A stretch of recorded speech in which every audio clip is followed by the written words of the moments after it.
자, 좀 어둡긴 하지만 그래도 한강시민공원 무슨 여기가 어디더라? 반포지구를 지나서 무슨 섬인데 잘 기억이 안 나요.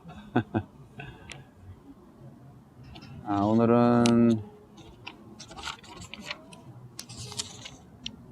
9월 10일 금요일, 자유의 자녀가 되게 하는 복음인데요.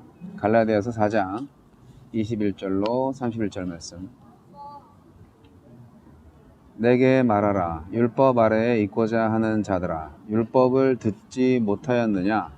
기록된 바 아브라함에게 두 아들이 있으니 하나는 여종에게서 하나는 자유 있는 여자에게서 낳다 하였으며, 여종에게서는 육체를 따라 낳고 자유 있는 여자에게서는 약속으로 말미암았느니라. 이것은 비유니 이 여자들은 두 언약이라. 하나는 시내산으로부터 종을 낳은 자니 곧 하갈이라. 이 하갈은 아라비아에 있는 시내산으로서 지금 있는 예루살렘과 같은 곳이니 그가 그 자녀들과 더불어 종노릇하고, 오직 위에 있는 예루살렘은 자유자니 곧 우리 어머니라. 기록된 바 잉태하지 못한 자여 즐거워하라. 산고를 모르는 자여 소리질러 외치라. 이는 홀로 사는 자의 홀로 사는 자의 자녀가 남편 있는 자의 자녀보다 많음이라 하였으니, 형제들아 너희는 이삭과 같이 약속의 자녀라. 그러나 그때에 육체를 따라 난 자가 성령을 따라 난 자를 박해한 것 같이 이제도 그러하도다. 그러나 성경이 무엇을 말하느냐? 여종과 그 아들을 내쫓으라. 여종의 아들이 자유 있는 여자의 아들과 더불어 유업을 얻지 못하리라 하였느니라. 그런즉 형제들아, 우리는 여종의 자녀가 아니요 자유 있는 여자의 자녀니라.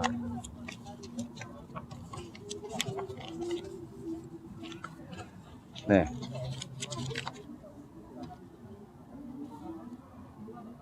여종 하갈의 아들과 자유인인 사라의 아들을 비유로 제시하여서 율법을 고수하는 유대인과 그리스도만을 붙드는 이들 중 누가 아브라함의 참 후손인지 밝힙니다.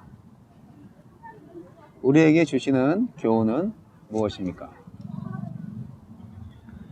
율법의 행위가 아니라 그리스도의 믿음으로 의롭게 된다는 것, 육체의 자녀가 아닌 약속의 자녀가 하나님 나라를 상속받는다는 것은 다름 아닌 율법, 모세오경의 가르침입니다. 갈라디아 성도들은 율법을 붙들면서도 율법이 제시하는 생명의 길에는 무지했습니다. 말씀을 알고자 하는 열정만큼이나 중요한 것은 제대로 아는 것입니다. 여종 하갈의 아들 이스마엘을 대신하여 자유인 사라의 아들이 아브라함의 유업을 잇는 자가 된 것은 약속의 자녀이기 때문입니다. 약속의 자녀. 네. 갈라디아 성도들이 의롭게 되는 것 역시 율법의 행위에 달린 것이 아니라 아브라함의 자손 그리스도를 통해 구원을 이루시리라는 하나님의 약속에 달려 있습니다. 시내산의 율법을 잘 지켰기에 아브라함의 자손이라고 자처하는 예루살렘의 유대주의자들은 시내산 언약의 참 의미에서 멀어졌으므로 아브라함의 자손이 아니라 아라비아에 정착한 하갈의 자손입니다. 하갈의 자손이 종의 자손이듯 그렇게 율법의 종노릇하는 자들이기 때문입니다. 아브라함의 자손은 예루살렘에 소속된 유대주의자가 아니라 하나님의 창조 능력으로 그리스도를 믿음으로 위에 있는 예루살렘에 속하게 된 그리스도인들입니다. 율법을 고수하는 자들이 아니라 그리스도를 믿는 자들이야말로 바벨론 포로에서 돌아온 자들을 통해 아브라함 언약이 성취될 것이라는 예언을 실현해가는 자유인들입니다. 새 출애굽과 하나님 나라의 건설은 율법 준수가 아니라 그리스도의 구속으로 이루어지기 때문입니다. 유대인이든 이방인이든 그리스도를 믿는 자들은 이삭처럼 약속의 자녀입니다. 땅이 아니라 하늘에 속한 자녀입니다. 율법의 종이 아니라 하나님의 자녀입니다.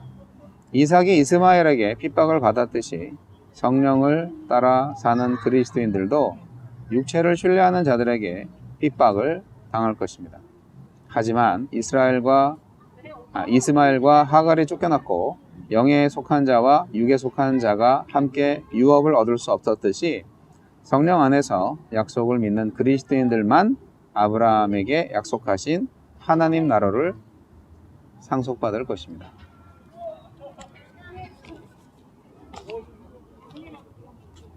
제가 장소를 잘못 선택을 했네요. 여기 너무 시끄럽네. 그래도 할 수 없어요. 시간이 없어서 바로 말씀에 대한 해설을 풀어보겠습니다.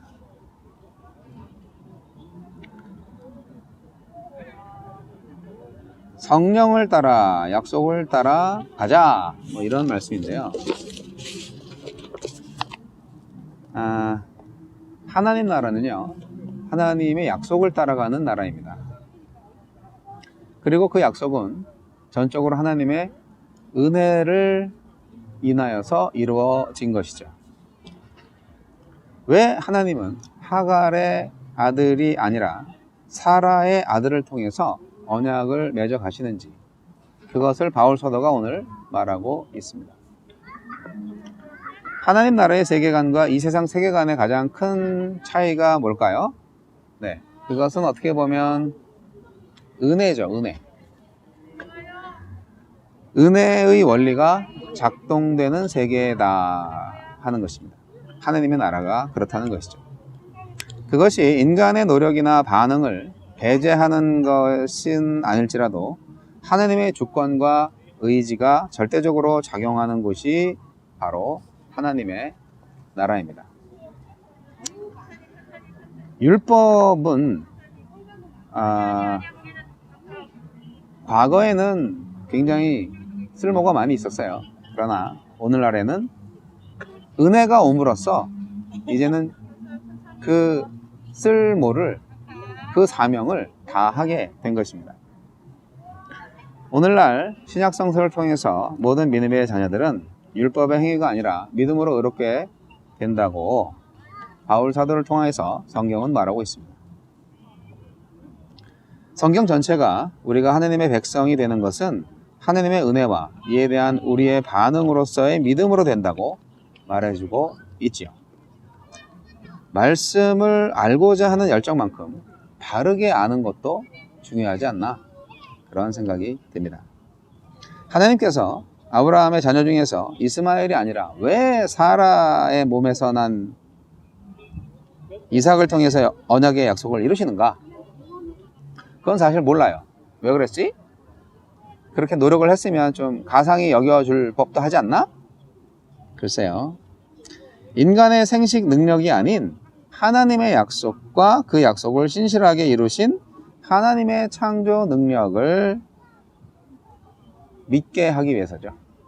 하나님만이 하실 수 있는 일로 그 일을 이루신 거예요. 결국 그것은 아브라함과 사라에게 주신 믿음 때문입니다. 오늘날에는 그리스도를 믿는 믿음의 자녀가 됩니다. 믿음으로 의롭다함을 받는다는 것은 하나님의 약속과 신실하심의 결과로 이 땅에 오신 그리스도 사건을 통해서 구원이 이루어진다는 뜻이고요. 그 은혜를 믿음으로 받는 자녀들 가운데 이루어진다는 뜻을 모두 포함하고 있습니다. 은혜와 믿음의 원리, 이것이 바로 하나님 나라의 원리인데요. 지난번에도 제가 말씀드렸지만 결국 믿음은 내가 믿는 믿음이 아니고 주님이 주신 은혜의 믿음이에요. 그렇기 때문에 뭐 다른 거를 할 수가 없죠.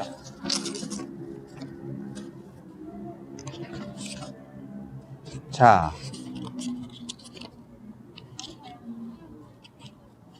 여기가 너무 부산스러워서요. 제가 좀 집중이 안 되는 건 사실입니다. 오늘 좀 집에서 빨리 하고 나왔어야 되는데 죄송합니다. 유대인이든 이방인이든 그리스도를 믿는 자들은 이삭처럼 약속의 자녀입니다. 그래서 우리도 자녀가 되었습니다. 중요한 것은 믿음의 자녀들은 땅에 속한 자가 아니라 하늘에 속한 자다 하는 것입니다. 율법의 종이 아니라 하느님의 자녀다 하는 것입니다.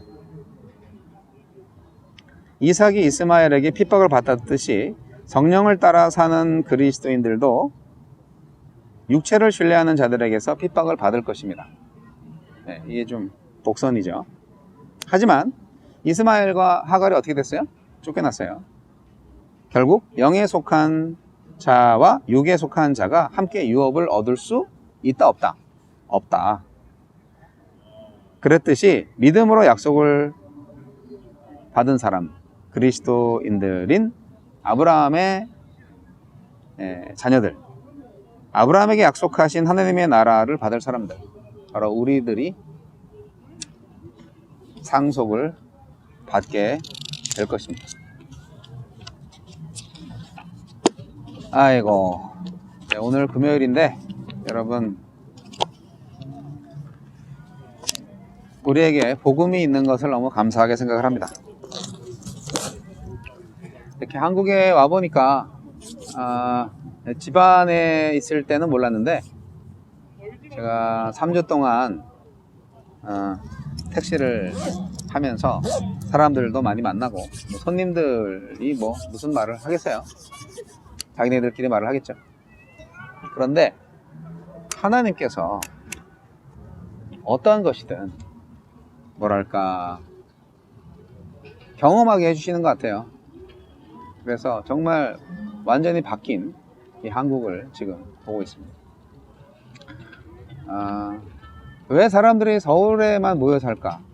시골에는 애들이 하나도 없어요. 그런데 서울에는 애들이 무지 많아요. 서울에 여기 자 한번 돌려볼게요. 자, 이 복잡한 도시 서울에 왜 그렇게 살려고 하는지 네. 그 나라에 균형적인 발전이 좀 필요하지 않나 이런 생각이 듭니다. 그리고 하나님께서 어떤 일이든지 간에 뭔가를 좀 보여주시는 거죠. 우리가 무엇을 보든지 간에 하나님께서 보여주시는 것을 한번 생각을 해보는 것이 어떨까 생각이 듭니다. 많은 사람들을 보게 하잖아요. 그런데 그냥 보는 게 다가 아니죠. 하나님이 무엇을 보여주시는가, 하나님이 무엇을 보고 계신가, 그게 아주 중요한 퀘스천입니다. 사람들을 보면서 하나님의 마음을 알게 해주시는 건데요.